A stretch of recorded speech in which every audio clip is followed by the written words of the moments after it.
Hello everybody, welcome to Frontier Mentality. So today,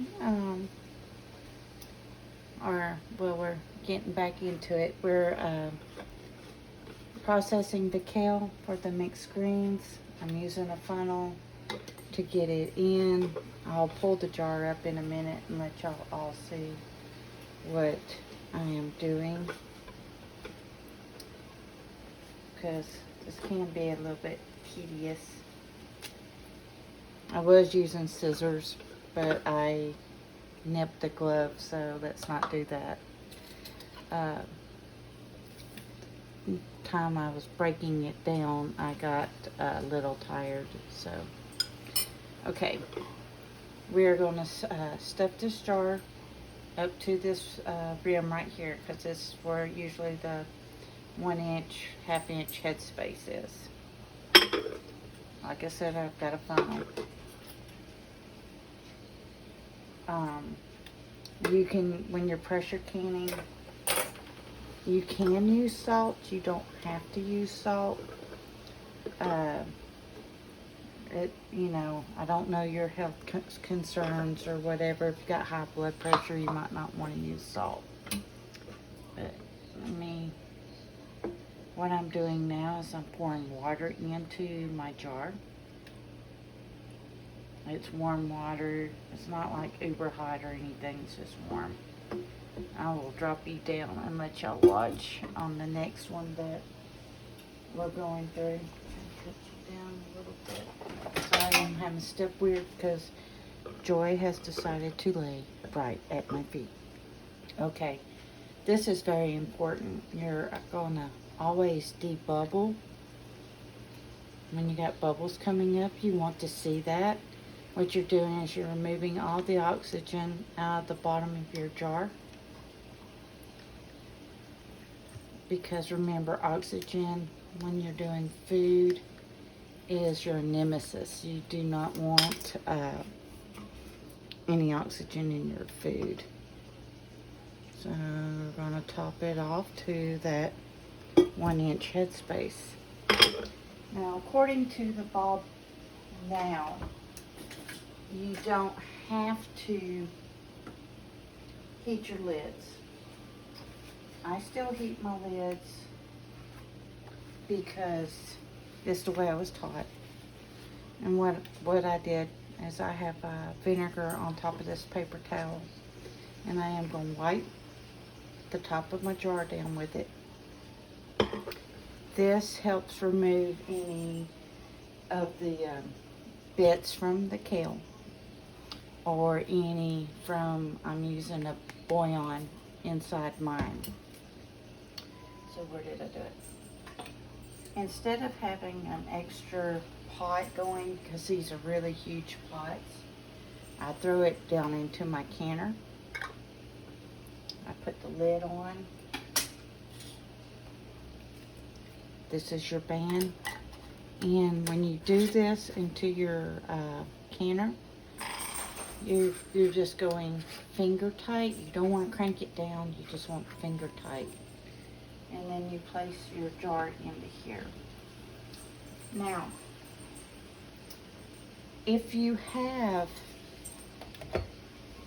a dishwasher, you would do on a sanitize cycle to heat your jars.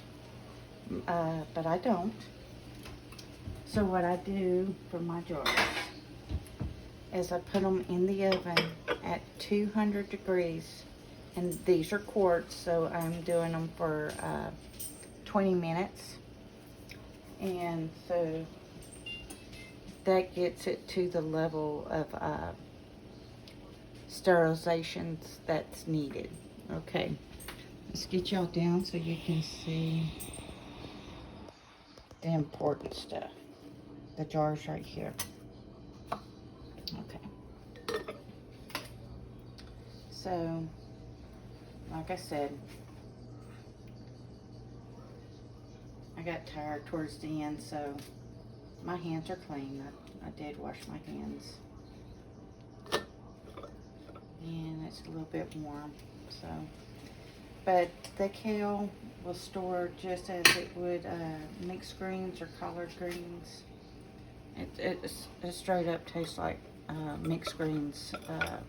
I've canned several jars over the winter doing this, and it's turned out very good. It's great for any of your bean dishes or sides. You might see some stems in here. That's okay. The stems do soften down, and they're very tasty. They're not rough or gritty or anything like that. It's been a little bit difficult going through the funnel, but the funnel also helps as a barrier to protect your rim on your jars. If you're buying a brand new pack of jars, I would still encourage you to do this. You take your finger and rub around the edges like this, just to make sure there's no nicks or dents. Well, not dents, but nicks into your jars, because that can cause a faulty seal. Okay. Like I said, we're just doing this. I just sprinkle it on top. You can put it on bottom. It really just doesn't matter. And we're still getting to that headspace. I'm sure you can see some of the bubbles going now. I'm going to make this a two-part series because canning these is 90 minutes, but I'm going to try to get us through the first process. So here I'm debubbling, going further down, getting more bubbles out of the jar, because you do not want air inside your jars when you're canning. And it does drop the water level, so that's another reason you need the water in here. It kind of helps stabilizes everything. I'm thinking I'm gonna get about 8 quarts of this. I hope I get 8. Okay, I'm wiping it down again with the vinegar. So let's say you're using salt. The salt would be removed as well. For new canners, let me show you.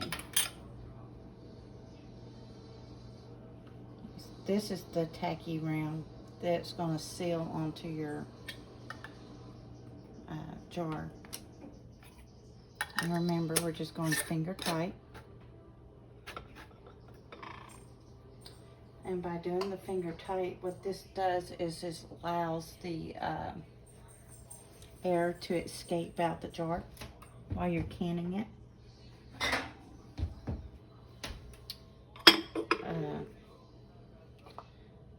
I'm mostly using wide mouth, but I do have one regular mouth, and what that means is the neck is smaller at the top.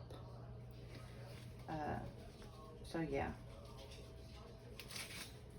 a quart usually feeds me and my husband a meal, and then he can have enough left over to take to lunch at work. You won't, that's another I mean, I had 4 children when growing up. They're all out and gone now. Some of them still live in town. Another one's in the service, and he's stationed somewhere.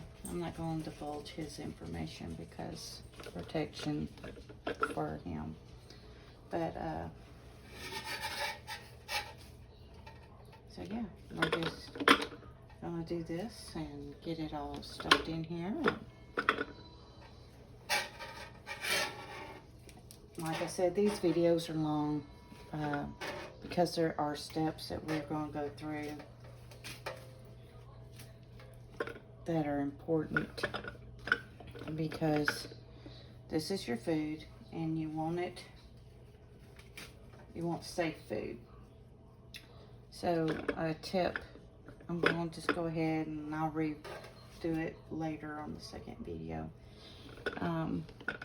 When you remove when we get it and put it on the table, the bands will still be on our jars until they seal. They have to sit for 24 hours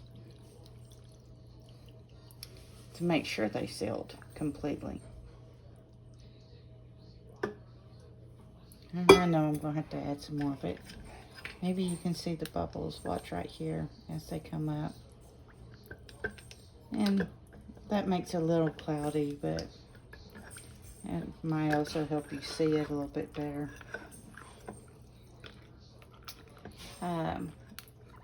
Like when you're cooking chicken or any of your meat, you don't have to cook your chicken prior to going into here.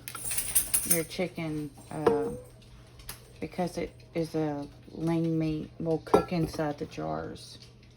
So you just cube it or however you want it. If you want a full chicken breast or whatever, or 2 chicken breasts, you can just pop them in there and can it and have food on the shelf. As long as you know where that food's coming from. And you know it's safe and ready where it is. There's my magnet. This magnet helps tremendously because it keeps my fingers from getting burnt from where I have it down in the water.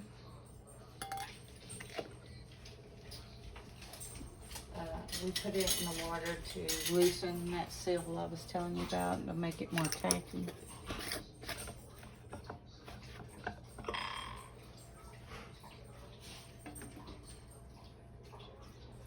So I hope everybody is safe and well, and I know there's storms coming back through across the United States, and so I hope everybody is being safe during these storms and has a safe place to be. I'm going to show you. You can also put this in at the bottom. It doesn't really matter when it goes in. Whatever's easiest for you to remember. Sometimes it's easier for me because I see it on bottom, but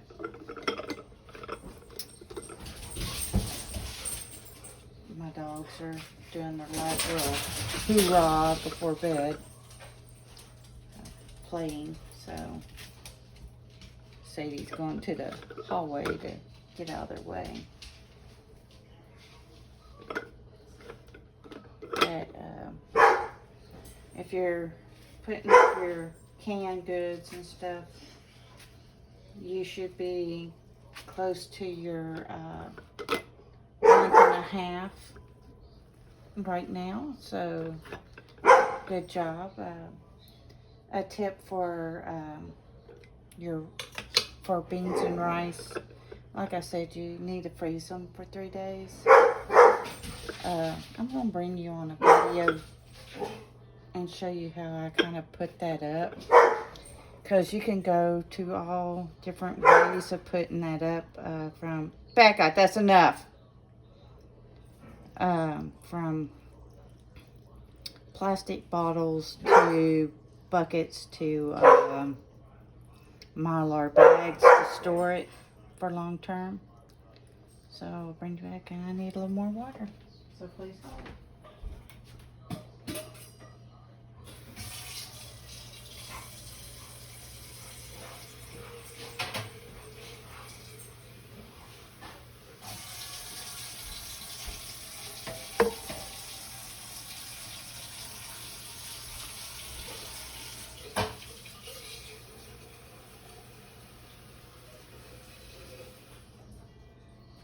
Sorry about that. It runs out. We gotta fill her back up. So obviously I probably got this too full, and I'll show you what we'll do, because it's a learning curve and it happens, and I'm filming, so I want to show you the mistakes and everything, so when you're doing this for yourselves at home, So this here, it's not just a debubbler, but it can also, you can put it on your jar right here. It shows you where your headspace is, and it's right at this line right here on this jar. So I'm slightly full. I'm just gonna take it like that and pour it back in where my Kale's at. Or not Kale, yeah, Kale. That's what I'm cooking. It's at nighttime, but I do have an update for you. Kayla's surgery went well. She's feeling much better. The pain's not as severe as it once was, and she is a very happy camper on that. It could be that she's still on some really good drugs too right now, but so I'm going to just shake that a little bit, and I probably need to rewipe that because I felt some of it slide out.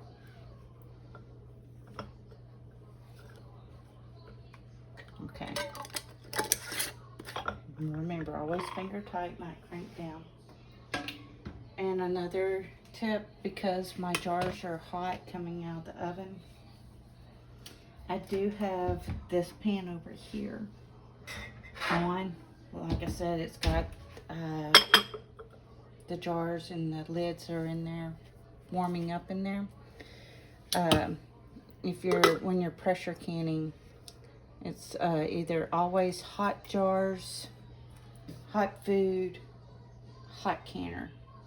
If you start off where you're processing like cold chicken and you've got to let your jars come back down to room temperature. If you heat them in the oven or the dishwasher, let everything be cool to the touch. That's hot to the touch right now. But because you want everything as close to the same temperature as possible. Like this is warm and it's going into warm water, so my jars don't crack. That's important. So if you start off cold, everything's cold, and then you would actually have to heat your lids in a separate pan on the stove. But like I said, Paul says you don't have to do that no more, so do your research and figure that out for yourself.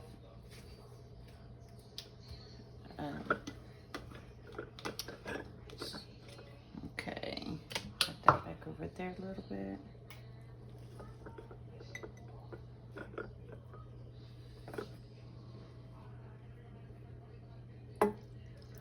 And whatever I have left over that might not fit in my jars, I'll put it in the refrigerator and we'll eat it tomorrow. So that, I mean, nothing goes to waste. Another tip that you can do, so let's say you're buying chicken and any type of meat that has a bone in it and you're cooking it. So when you cook that and you eat what you want off of it, take your bones and start putting them in the freezer in a Ziploc bag. You can and make yourself some bone broth. And you can do the bone broth in the pressure cooker as well. So you don't have to buy God knows what that stuff is at the grocery store that's in those boxes. It says broth, but you know, with all the recalls and everything, I just prefer to try to do as much as I can with what we are already using. So you don't have to buy more, do more. I am definitely gonna have to probably put some of this up and do another batch tomorrow, maybe. So I haven't even gotten to the bottom of my pan yet, but my canner's about full. The canner I have is the Presto I showed y'all in the video. when I was showing everything that you would need for pressure canning and cooking and water bath canning and whatnot. But I will go over that step one more time with y'all, because I believe it's important. I have taught several people, or I've taught a lady to do this, the canning.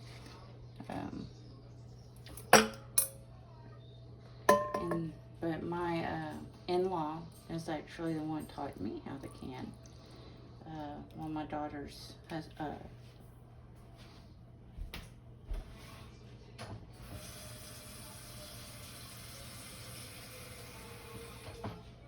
my daughter's husband's mom is the one that taught me to can, and I am very thankful. I have really taken this off, and I've done more than her, and I have encouraged her to start canning meat as well. You get meat on sale. Go to your butcher markets and avoid the grocery stores. Not all that food is safe anymore. Okay, you see my water is about right here, so we're going to top it off to about right here. And I know I'm going to have to fill this up one more time for that last jar, but I want to get us at least through this one process. I almost forgot y'all. Doing too many things at one time.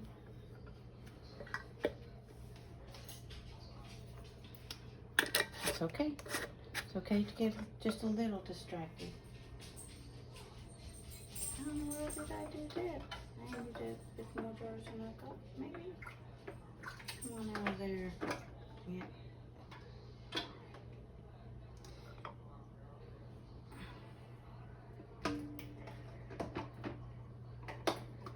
Let's get you. I did. I miscounted jars. So I have one too many lids in there. But it's okay. Okay, here's the last jar. Let's go ahead and just do what we're doing here.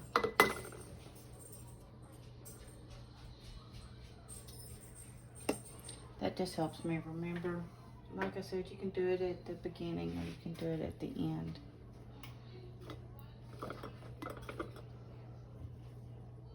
I was going to try to be all professional and wear gloves, but those gloves are a little bit too big for me. And I know I wash my hands, and that's what matters, is that I know that I did it.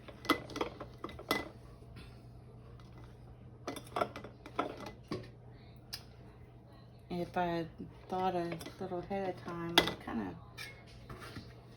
of misjudged.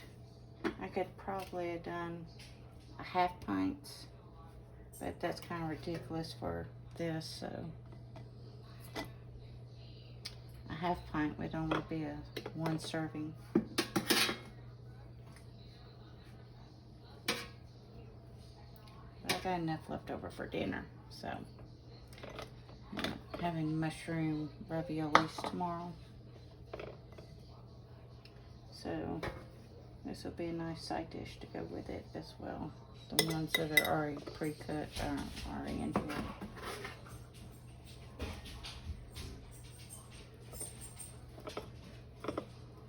Okay, hopefully that's full enough. Let's top this water off one more time. Why are y'all being so whiny?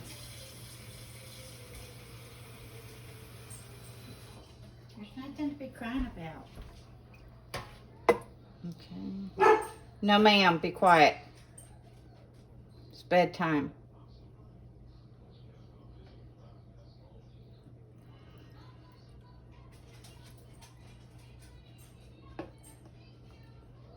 I'm sorry for the silence right there, but I'm trying to concentrate a little bit. See what we're doing here.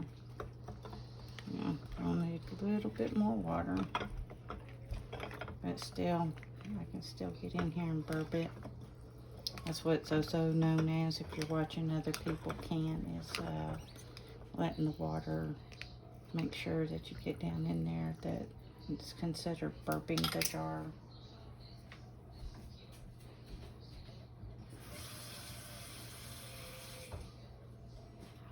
So let's get this topped off the rest of the way.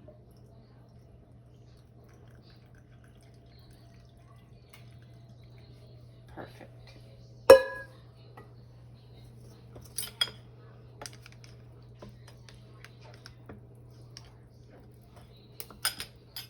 Get a little more vinegar because the towel dried out a little bit.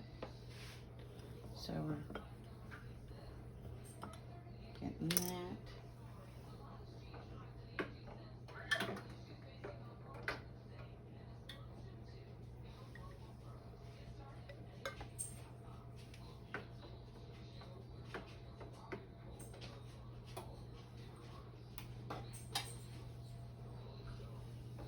Okay.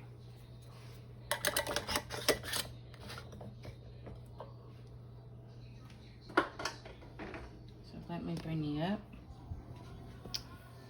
and let you see that I have them all in here. This here is the place where we're going to lock the lid. The arrows, where is it? Right here. Will line up to the canning lid here. So let's get y'all, let me raise it up a little bit. Okay, remember, we're gonna raise it up. I'm gonna look, make sure this is clear, and it is. I can see light through it. Okay, right here is my little locker. That's what's going on that little shelf right there that I showed you.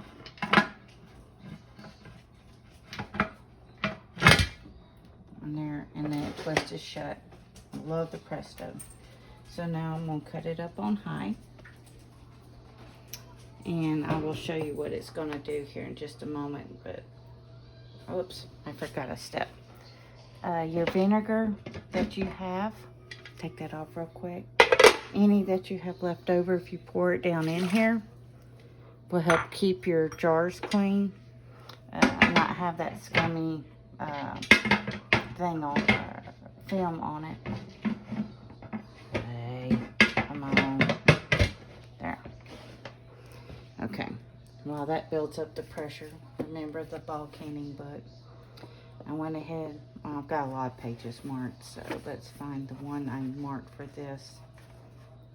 It's not that one, that's asparagus. There you go. Leafy greens. So this will be instructions for mustard greens, turnip greens, spinach, Swiss chard, collard greens, and kale. So it says to wash and prepare the greens. If you catch any of my shorts, you see where I washed it and cut it up and got it ready. So because we're doing quarts, we're going to cook it for 90 minutes. I go through and I highlight this to help me remember. Like the pints are 70, so an hour and a half this has to cook. And hence why there will be 2 videos of this. And then this here is my little weight ball. So what we're doing right now is we're letting it build its pressure. And then it's gonna start steaming here soon. Because I'd already had, it's very hot to the touch. But when this lid or this lock here pops, then we'll start the timer for 10 minutes. And from when the 10 minutes starts, and it will be venting during this 10 minutes. Then after the 10 minutes is over, we'll put this on it. And then we'll let it build up in pressure till it gets to 10. Because of my elevation, it would have to be 10 pounds per pressure. I know I have. So your ball book, let me find it.